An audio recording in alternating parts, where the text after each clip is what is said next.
In the imperial capital of the great Qian kingdom, in another world, the former emperor died, and his fourth son, Tuan, was appointed as the new emperor. However, as he had not been designated as the crown prince by Qian Yuan before his death, he acquired no talent or ability. Basically, he can be described as utterly useless, and apparently only ascended to the throne due to a conspiracy. The protagonist realizes the situation he is in. He is now in the body of a useless emperor. He thinks that this is not the real him. So we see that the protagonist was an ordinary guy who basically spent the whole day watching videos of pretty girls and commenting all the time. At this moment, someone asked the following question: which year would you like to travel to if you could go back in time? This made the protagonist angry, saying it was a stupid question. Then he begins to criticize this comment aggressively. The guy is basically making a normal comment on Twitter. So we return to the present him. The protagonist thinks that they put him in the Qian dynasty without any skill or attribute. At this moment, a voice coming from his bracelet starts to speak, saying that the nation's resurgence system is functioning. The voice introduces itself as the assistant of the resurgence bracelet, named Daqian. Tuan doesn't understand any of this, especially what nation's resurgence would be. This system was created from the host's desires. In summary, as soon as he causes the collapse of Qian, he will be able to return to his reality. The bracelet will basically help with this goal. The girl who was with Tuan wondered why that useless prince suddenly became so concerned. Tuan thinking about having to collapse this reign and then being able to return home, reflects that he has never seen such a strange time travel story. The girl comments that before, when he looked at her, it seemed like there was a look in his eyes that she had never seen before. He quickly turns his face to her with a strange expression. At this moment, we see that he can see the girl's status bar. With this, we discover her name, Zhao Mei, adopted daughter of Zhao Zhuo, who sent the girl to monitor and control Tuan and gave her as a wife. In addition to this information, we have some extra characteristics. She has 90 out of 100 points in seduction, 70 out of 100 in intelligence, but 32 out of 100 in manipulation. All this makes the protagonist wonder if this isn't more like a game. This is an ability granted to the hosts. Basically, he can see the statuses of all key characters related to the goal of the country's downfall. He can access this data at any time to know the enemy and win battles. For a useless prince, this ability is quite overpowered. Zhao Mei thinks she was wrong because for a moment, the prince's gaze was lively and bright, but then she sees what he was thinking. So that beautiful girl was sent by Zhao Zhuo to watch over him. Her charm is quite high. Zhao Mei thinks the prince finally noticed her highly praised charm through his gaze. At this moment, someone arrives, a man in white clothes. He says the prince seems distracted, as if his mind is preoccupied, and asks what the concern would be. Tuan thinks this guy is one of the chancellors the description talked about. He also can see the guy's stats. He has 94 points in manipulation, 90 in cunning, 51 in aggressiveness, 41 in conquest, 65 in seduction, and 76 in rebellion. All this shows that this guy is very dangerous. His name is Li Tianyan, Right Chancellor of the Qian dynasty, sworn brother of Zhao Zhuo.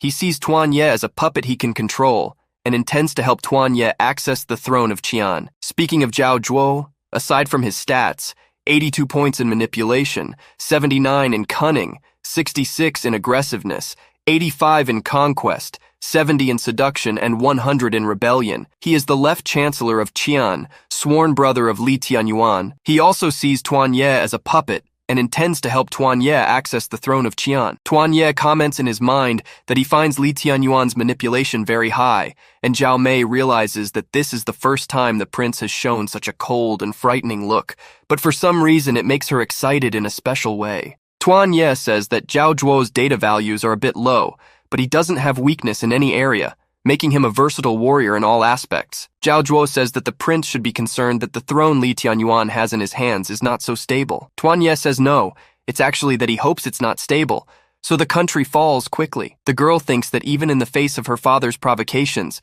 he manages to stay calm. It seems the prince was more surprised. Zhao Zhuo says that after all, the final decree of the former emperor was that Tuan would lead the troops and take the throne. Tuan thinks that so the prince designated by the previous emperor seems currently not in the imperial capital, but rather commanding the troops abroad. Zhao Zhuo says that now, against the decree, they are preparing to help him actually seize the throne. The prince is not surprised that those two dare to be so arrogant when in the imperial capital. Zhao Zhuo begins to hit an apparent crate in the middle of the palace, saying that even if he doesn't go out to kill them, the same can't be said of Tuan. But anyway, the The death of the former emperor hasn't spread yet, and the imperial seal is now in their hands, so it would be better to act first and issue an imperial decree for the prince to accompany the deceased. The protagonist thinks that if he follows the plan, Tuan Su will be killed with the imperial decree, and he will sit on the throne and won't be able to quickly destroy the country. He will also end up becoming a puppet controlled by these guys. After the death of Emperor Qian Yuan, his two most trusted servants betrayed his last will and conspired to put a useless prince on the throne and make him a puppet. The protagonist says that he can't watch his dramas, and there are no girls for him to watch. But he doesn't want to be a puppet for these two guys, and doesn't want to spend another second in this situation or this place. But what can he do? He looks at that box in Zhao Zhuo's hand and just takes it from the guy's hand. He screams, asking what he's doing. The protagonist thinks that as soon as Tuan Ye dies, the Qian dynasty will collapse. This would be the perfect plan. Tuan Ye declares that now he is the emperor, so the imperial seal will be under his custody. Who lives and who dies will be his decision. Zhao Mei ponders if the prince has always been such a brave and just man to the point of challenging his own father. She admires every word of his and begins to suspect that she is falling in love with him. At this moment, the prince asks who is in favor and who is against. The girl continues to be enchanted by him, observing his facial expressions full of emotion and his tense body language. She considers him very bold, which leads her to think that all his previous useless behavior was just an act. Now, with the seal, he will be able to play the most suitable role for this interpretation. All of this leaves Zhao Zhuo desperate, and Zhao Mei even comments that her father now seems very pathetic. He mentions that he has the power to put him in and knock him down from that place. The protagonist provokes and tells him to kill him if he can. The protagonist wants to take advantage of Zhao Zhuo's 77 points of aggressiveness, who tries to kill the prince, but Zhao Mei holds him back. Li Tianyuan asks them not to argue anymore. After all, they all have a common goal. This worries Tuan Ye. After all, Li Tianyuan is able to remain calm, but he thinks it's time to intensify the situation further. In this, while Li Tianyuan asks for it to stop, Tuan Ye deliberately lets the seal fall to the ground, which shocks the two chancellors. Tuan Ye apologizes because it slipped from his hands. The imperial seal represents the luck and authority of the Qian Empire. It is the symbol by which the emperor orders the chancellors and manages everything under heaven. Qian Wang founded the Qian dynasty, and because he called himself Emperor Qian Yuan, with the meaning that Qian would last more than 10,000 years. Breaking the seal is a capital crime. Tuan Ye thinks he has provoked the two enough, and that they shouldn't be able to endure it. But they shouldn't kill him immediately, as he still has to fulfill the mission of destroying the country. Zhao Zhuo begins to complain to the prince, but Li Tianyuan says it must have been just a joke from his majesty, and everything in the kingdom belongs to him, even the seal. So it doesn't matter if it's broken, it's not a big deal. He tells the prince to rest and they will discuss it another day. But as the two were leaving, Tuan Ye calls them. He asks if the emperor commits a crime. Shouldn't he be punished by someone from the commoners?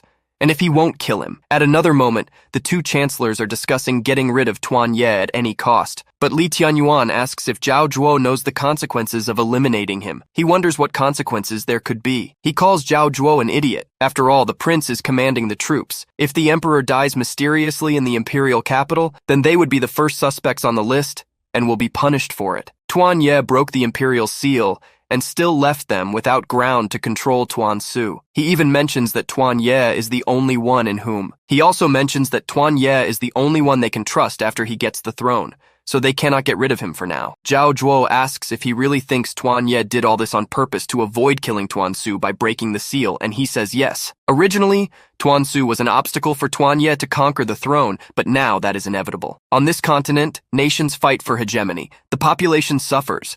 And finally, the Qian dynasty unifies and pacifies the northern continent. In addition to Tuan Su controlling a large army, they cannot completely ignore Tuan Ye at court. If they pressure Tuan Ye before he gets the throne, he will allow Tuan Su to enter the capital and destroy them all. He says that Tuan Ye knew how to use the relationship between the three to manipulate them. Zhao Zhuo asks Li Tianyuan if he doesn't think he's giving too much credit to a brat. After all, could he really plan all this? He questions if Zhao Zhuo knows who said, "When the emperor commits a crime and is punished as a commoner." These are the words of Wei Xinggu, a great chancellor of Qian 100 years ago. At that time, they had great power and influence thanks to the fear of King Qian. It was thought that they were above all, except the king himself. But why did he fall out of favor with King Qian? He was sentenced to court punishment in 1,000 pieces. Zhao Zhuo says he will never bow down to that brat. The only thing he trusts is Tuan Su's army, and he completes by saying that if he doesn't give the order, he will send someone to kill him himself. After all, The result will be the same. Li Tianyuan thinks they chose Tuan Ye because he was easier to control. But now, before finishing the sentence, he starts laughing and says that the children of the former emperor are quite interesting. The next day, we return to the palace and Tuan Ye is sleeping, but suddenly he opens his eyes and says he's quite upset because the food is not good and the games are not fun. He has to read memories without understanding a single word. That time really seems very boring. He says that without his cell phone and computer, he will end up dying of boredom. At that moment, we see someone arriving, and Zhao Mei says she wants to serve the prince in bed. The protagonist freaks out and says he takes back everything he had said. After a few hours, we see that Tuan Ye did well with Zhao Mei. He says he really can't control himself. He says he can only count on Miss Zhao to fulfill the mission of eliminating him. Who would think she would help him fulfill this mission of destroying the country and bringing him back to his world? He calls Zhao Mei and asks if she was sent by Zhao Zhuo to his side. She really didn't expect this and thinks it's impossible for him to have discovered her. She asks what he's insinuating with this and that she didn't understand. Tuan Ye says he doesn't care about their secret agreement. He takes a sip of wine and says Zhao Zhuo put her there to control and watch him. He says she should be surprised that he discovered her.